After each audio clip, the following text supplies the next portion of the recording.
네, 안녕하세요. 1월 6일 월요일 KB 리서치 모닝미팅 시작하겠습니다. 먼저 전일 마감 시황입니다. 네. 태운선 연구원입니다. 네, 지난주 금요일 국내 증시는 반도체와 2차 전지주가 상승을 주도하면서 양 시장이 2% 내외 강세를 보였고 코스닥은 700선을 회복했습니다. 미국 IRA에 따른 보조금 혜택 대상에 현대차그룹의 전기차 5종이 포함되었다는 소식에 국내 2차 전지주에 강한 반등이 나타났습니다. 이에 코스닥은 3거래일 연속 강세 흐름을 유지했습니다. 코스피는 6거래일 만에 반등하면서 지난 5일간의 낙폭 대부분을 만회했습니다.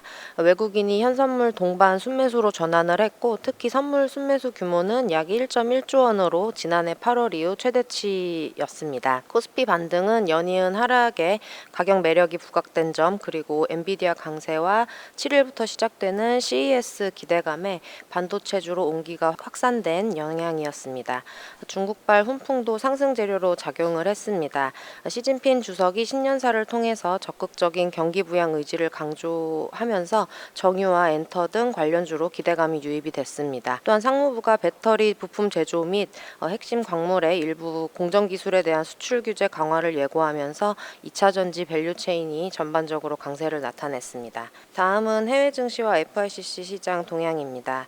먼저 미국 증시는 제조업 지표 호조와 기술주 강세에 오랜만에 3대 지수가 동반 강세를 나타냈습니다.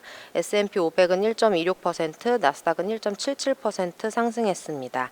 12월 ISM 제조업 PMI가 49.3으로 예상치를 상회하면서 9개월 만에 최고치를 나타냈습니다. 세부적으로는 고용이 감소했지만 신규 주문과 생산, 가격 등 전반적으로 개선세를 나타냈습니다. 한편 기술주가 크게 강세를 보였는데 테슬라가 올해 신차 출시와 자율주행, AI, 로봇 등 사업 성장 가능성이 부각되면서 급락 하루 만에 8%대 반등했습니다. 엔비디아는 젠슨 황 CEO의 CES 연설 기대감이 연장되면서 4%대 상승, 마이크로소프트는 AI 데이터 센터에 800억 달러의 투자 계획을 밝히면서 1%대 상승했습니다. 중국 증시는 트럼프 2기 행정부의 무역전쟁 우려의 약세를 보였는데 이에 상해지수가 3거래일, 선전지수가 4거래일 연속 하락했습니다. 유럽 증시는 중국 경기 관련 불확실성에 관련주 중심으로 매도가 진행되면서 하락했습니다. 미국 10년물 국채금리는 미국 제조업 지표가 예상을 상회하면서 상승했고 달러 인덱스는 소폭 하락, 유가는 1%대 상승하면서 2개월여 만에 최고치로 마감을 했습니다. 오늘의 관전 포인트입니다. 최근 하락에 따라서 가격 매력이 부각되면서 국내와 미국 증시에 큰 폭 반등이 나타났는데 반도체 업종에 대한 기대감이 연장될 것으로 전망됩니다. 미국 제조업 지표에 따른 경기 자신감 회복, 또 국내외 정치 불확실성 선반영에 따른 불안 심리 진정이 이어질지 지켜봐야 하겠습니다. 이번 주는 CES, FOMC 의사록, 또 미국 고용 보고서 그리고 삼성전자 실적과 더불어서 미국 기업들도 실적 발표가 시작될 예정입니다. 이상입니다. 네, 오늘 첫 번째 자료는 매크로 국내 경제에 관한 내용입니다. 권희진 연구원입니다. 네, 안녕하세요. 매크로팀 권희진입니다. 내수가 좋지가 않은데 하방 리스크가 아직 좀 더 확대될 여지가 좀 남은 것 같습니다. 소비 심리가 12월 달 들어가지고 굉장히 크게 하락을 했었고, 그리고 환율이 오른 게 실질 임금 상승 측면을 더 제약하는 이런 요인으로 작동을 할 수가 있을 것 같습니다. 최근에 국내 경제 환경에서 놓고 봤을 때 그나마 다행이라고 이야기를 하면 물가 상승세가 둔화하고 있다라고 하는 점입니다. 그래서 오른쪽 그림에서 보시는 것처럼 사실 명목임금 상승률이 최근에 좀 하락을 하고 있는데 소비자 물가 상승률이 그것보다 더 빠르게 떨어지고 있어서 실질임금 상승률은 오르고 있거든요. 이런 실질임금 상승이 보통 같은 경우에는 소비로 이어지게 됩니다. 왜냐하면 실질임금이 오르게 되면은 소비자 구매력이 커지면서 이제 실질 소비도 정비례해서 좀 늘어나는 경향이 있는데 최근에는 이 둘 사이의 괴리가 좀 벌어지고 있다라는 거를 그림에서 보실 수가 있습니다. 저희는 부진한 소비 심리가 그 이유라고 생각을 하고 있는데 문제는 심리적인 위축이 최근에 굉장히 좀 심화되는 모습을 나타내고 있다라는 점입니다. 그래서 실질임금이 오른 게 실제 소비로 이어지기 위해서는 일단은 정치적인 안정성이 좀 회복이 되고 경제활동 심리가 이런 약화 추세를 좀 멈추는 게 선행이 돼야 될 필요가 있다라고 생각을 합니다. 거기다가 아시는 것처럼 최근에 환율이 많이 올라갔는데요. 거의 1,470원 근처에서 이제 안착을 하고 있는 이런 모습입니다. 보통 달러원 환율이 1% 상승을 하게 되면은 이게 파급력을 가지고 있어서 장기적으로는 소비자 물가 상승률을 한 0.1% 정도 높인다라고 하는 연구 결과가 있습니다. 그래서 지금 환율 레벨을 고려를 해서 보자면 전년 동기 대비 한 14% 올랐기 때문에 이론적으로 소비자 물가를 한 1.4% 정도는 높일 수 있다라고 계산을 해볼 수가 있는데요. 이렇게 되면은 사실 실질임금 상승세 앞에서 말씀드렸던 것들이 대부분 이제 상쇄가 될 가능성이 있는 정도의 수준입니다. 그래서 1분기에 달러원 환율의 평균이 1,400원대로 빠르게 낮아진다고 하더라도 사실 실질임금 상승률이 1% 미만으로 좀 떨어질 가능성이 높은 상황이라서 지금 경제활동 심리가 상당히 부진해진 상황에서 이렇게 실질임금까지 제약이 될 경우라고 한다면 내수 측면에서는 추가적인 하방 압력으로 작용을 할 수가 있다라고 생각을 합니다. 그래서 올해 국내 성장률 1.8% 정도로 저희 예상을 하고 있는데 여기에 대해서 하방의 리스크가 좀 더 존재를 한다라고 생각을 합니다. 이상입니다. 네, 지난해 4분기 물가 상승률 둔화, 그 물가가 하락폭이 좀 커지면서 반대로 이제 실질 임금은 좀 상승을 했는데요. 최근에 이제 환율 상승이 이를 좀 상쇄할 수 있다는 내용입니다. 환율이 이제 올라가면서 수입 물가 상승으로 연결돼서 이제 물가가 다시 올라갈 수 있고요. 그리고 환율 상승은 이제 교역 접근 약화 등으로 실질적인 국내 구매력을 약하게 만들어서 결국 내수 경기에 더 하방 압력으로 작용할 수 있다는 내용입니다. 네, 다음은 상업용 부동산 월간 자료입니다. 지세진 연구원입니다. 안녕하세요. 상업용 부동산을 담당하고 있는 지세진입니다. 우선 지난달 미국과 유로존의 기준금리가 인하되었습니다. 오피스를 중심으로 미국 상업용 부동산 자산 가치가 조정되고 부실 자산도 여전히 발생하고 있는데 맨하튼과 센트럴 런던 오피스 시장에서는 임대 시장이 소폭 양호한 흐름을 보이고 있습니다. 먼저 서울에서는 올해 한국 경제성장률 전망치가 하향 조정된 데에 이어서 한국은행이 향후 한국 잠재 성장률이 장기적 하락세를 이어갈 것으로 전망했습니다. 수도권 물류센터 시장 같은 경우에는 과잉 공급의 영향이 지속되고 있는데 경제 하방 압력과 트럼프 당선으로 인한 대중국 수출 감소 가능성 등 우려가 가중되고 있는 상황입니다. 리테일 시장에서는 스타필드, 타임빌라스와 같은 체험형 쇼핑몰의 확장세가 두드러지고 있습니다. 호텔 시장의 경우에는 최근 양호한 흐름을 보이면서 글로벌 호텔 체인의 관심이 증가 중인데요. 국내 대기업들의 매물도 등장하고 있습니다. 삼성중공업이 판교 R&D 센터 세일 앤 리스백 계획을 발표했습니다. 2020년 이후로 판교 테크노밸리 전매 제한이 해제되면서 기업들의 자산 매각이 추가 진행될 가능성이 있습니다. 다음 아시아태평양입니다. 지난 12월에 일본 기준금리가 동결되었습니다. 지난해에 일본은 저금리와 엔저를 바탕으로 상업용 부동산 투자가 비교적 활발히 이루어졌는데요. 최근에는 엔화 가치가 급격한 약세를 보이기도 했고 1월 조기 금리 인상 가능성도 제기됐습니다. 이에 일본과 글로벌 투자자들의 투자 결정이 영향받을 가능성이 있습니다. 한편 도쿄 수도권 물류센터 시장과 싱가포르 오피스 시장 같은 경우에는 대규모 신규 공급의 영향으로 최근 공실률 상승세를 보이고 있습니다. 지난달 미국에서는 기준금리가 인하되었는데요. 맨하튼 오피스 시장에서는 임대차 계약 면적이 코로나19 발생 이후 최대치를 기록했습니다. 사무실 복귀 흐름이 지속되고 있는데요. 임대 시장이 견조한 아파트로의 컨버전을 통한 오피스 스탁 감소와 더불어 임대차 활동 회복이 맨하튼 공실률 하락에 영향을 줄 것으로 보입니다. 미국 오피스 자산가치 하락폭의 경우에는 점차 감소폭이 좀 줄어들고 있는데 대출 만기 물량과 부실 자산 규모가 많은 상황입니다. 이에 투자자들은 기존 투자 자산 관리와 더불어 추가적인 금리 인하와 상업용 부동산 대출 금리 하락을 기다릴 것으로 판단됩니다. 마지막으로 유럽입니다. 유로존 기준금리도 인하되었는데요. 독일 제조업이 부진한 모습을 보이면서 폭스바겐이 구조조정을 발표하는 등 유럽 경제의 불확실성이 확대된 상황에서 금리가 빠르게 인하되고 있습니다. 인구의 고령화로 인해서 영국 시니어 하우징 수요가 증가, 임대료는 상승세를 보이고 있습니다. 센트럴 런던 오피스 시장은 준공전 선임차가 활발히 진행되는 등 순흡수 면적이 증가했습니다. 유럽 상업용 부동산 투자 시장에서는 호텔과 아파트를 중심으로 거래 규모가 증가했습니다. 오피스 같은 경우에는 아직까지도 자산 가치가 하락, 부실 자산이 발생하고 있고 투자 심리가 위축된 상황입니다. 자세한 내용은 리포트를 참고 부탁드립니다. 네, 지역별, 국가별로 경제와 그리고 기준금리 등에 따라서 상업용 부동산 시장이 차별화를 보일 것으로 예상된다는 내용이고요. 오피스를 중심으로 이제 미국에서는 자산 가치 조정 그리고 부실 자산 발생하고 있지만 맨하탄 등에서는 일부 좀 회복 조짐도 보이고 있다는 내용입니다. 자세한 내용 레포트 참고 부탁드립니다. 네, 다음은 산업 및 기업 분석 순서입니다. 먼저 주간 ESG 브리프입니다. 김준섭 연구원입니다. 예, 안녕하십니까. ESG 담당 김준성입니다. 이번 주 이 글로벌 ESG 브리프에서는 탄소 크레딧 보험과 인프라 부문 기후 스트레스 테스트의 영향 관련해서 말씀드리도록 하겠습니다. 먼저 탄소 크레딧 보험인데요. 예전 ESG 브리프를 통해서 몇 차례 자연재해 관련 보험 손실에 대해 업데이트 드린 바 있습니다. 즉 보험사 입장에서는 최근 기후 변화에 따른 자연재해가 손실로 작용한다라는 내용인데요. 일단 오늘 말씀드릴 내용은 탄소 크레딧 시장에 대한 보험 이 신규 산업으로 작용을 한다라는 점입니다. 즉 탄소 크레딧 시장에서 리스크 관리 서비스를 확대하면서 새로운 수익원을 창출하고 있다라는 점인데요. 일단은 탄소 크레딧의 품질이 중요한 이슈가 되고 있는 가운데 보험사가 품질을 보증한다라는 내용이 핵심 골자입니다. 이와 같은 탄소 크레딧 보험 시장은 2030년 10억 달러, 2050년에는 최대 300억 달러 규모로 성장할 것으로 알려져 있는데요.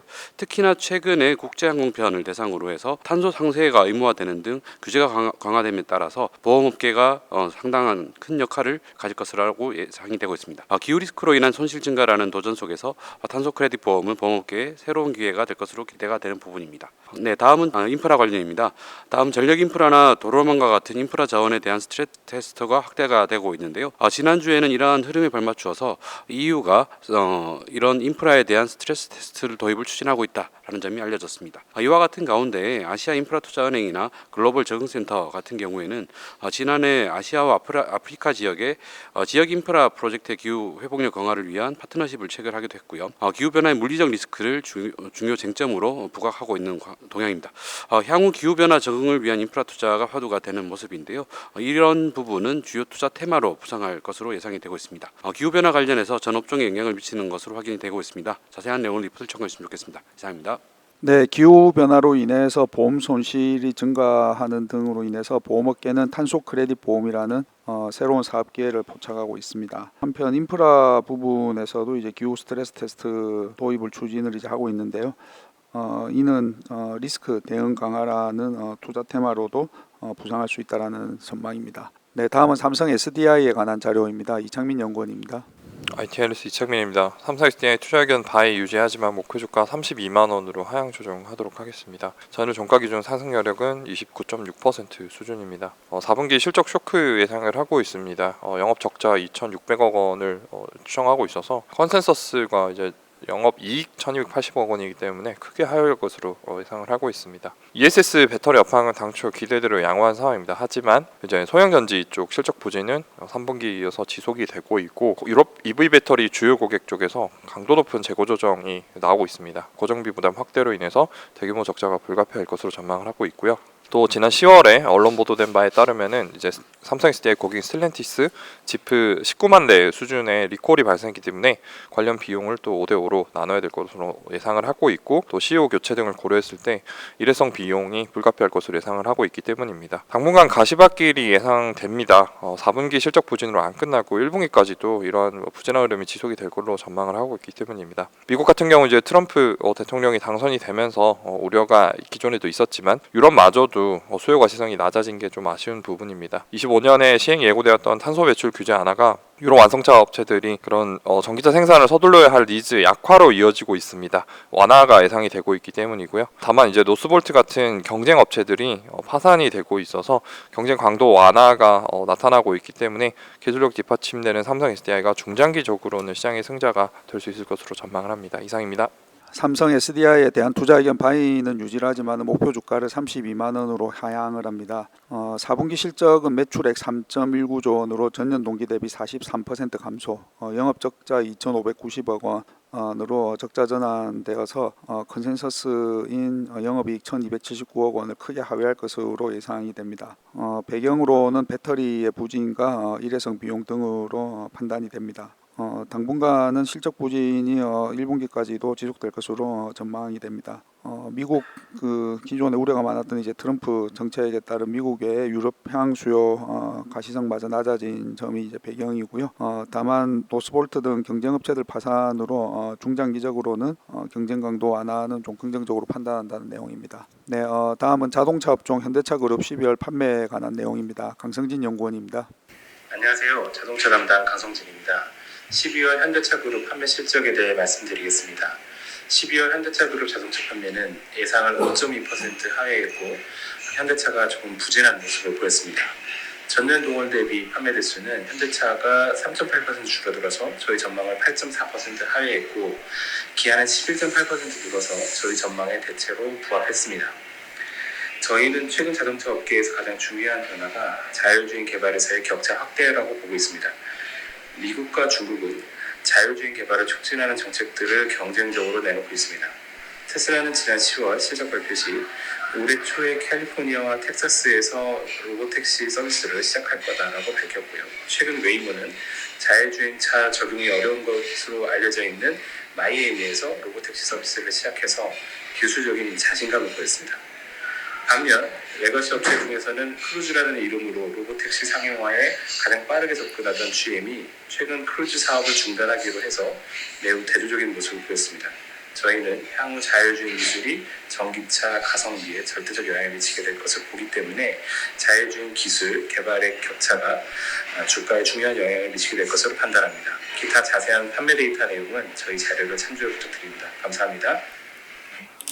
네, 현대차 그룹의 12월 글로벌 판매는 전년 동월 대비 2.2% 증가한 57.1만 대를 기록을 했고 이는 KB증권 전망을 5% 하회를 했습니다. 기아의 판매는 24.1만 대로 전년 동기 대비 11.8% 증가로 KB증권 예상 수준입니다. 앞으로는 자율주행 개발의 경쟁에 따라서 기존 업체와 이제 신규 업체들 간의 기술 격차가 주가에 영향을 미칠 것이다라는 의견입니다. 자세한 내용을 레포트 참고 부탁드립니다. 네, 마지막으로 해외 주식 테슬라에 관한 자료입니다. 김세한 연구원입니다.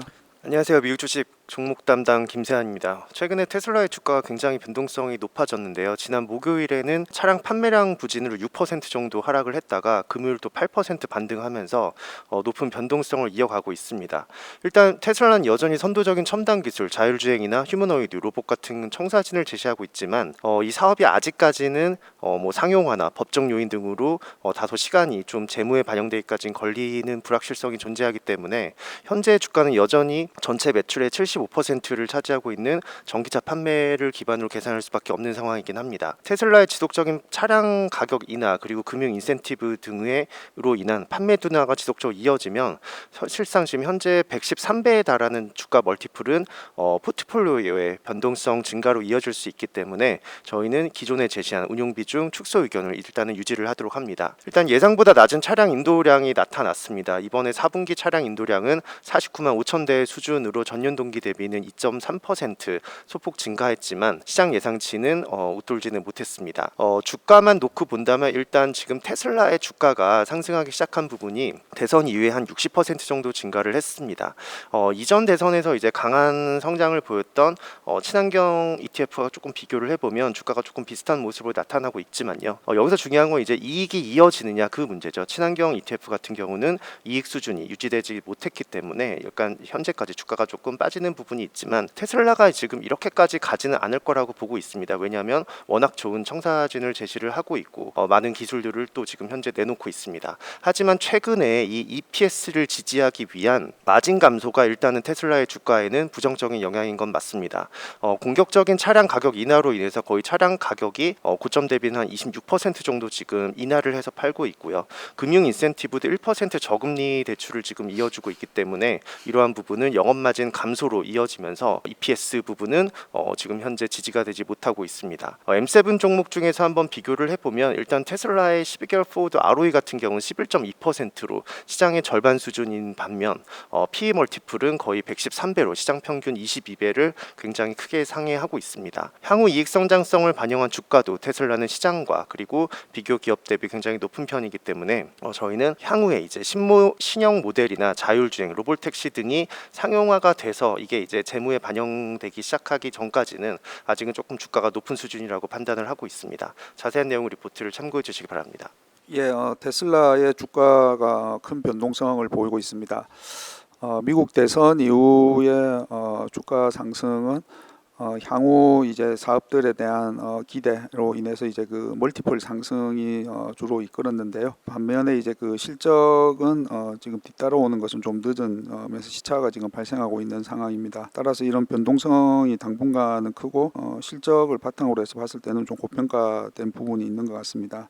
다만 이제 테슬라의 신형 모델 출시 그리고 자율주행 로보택시가 상용화되어서 수익에 직접적인 요인이 나타나면은 멀티플을 안정화시킬 수 있을 것으로 기대한다는 내용입니다. 네, 이상으로 1월 6일 월요일 KB 리서치 모닝 미팅 마치도록 하겠습니다. 감사합니다.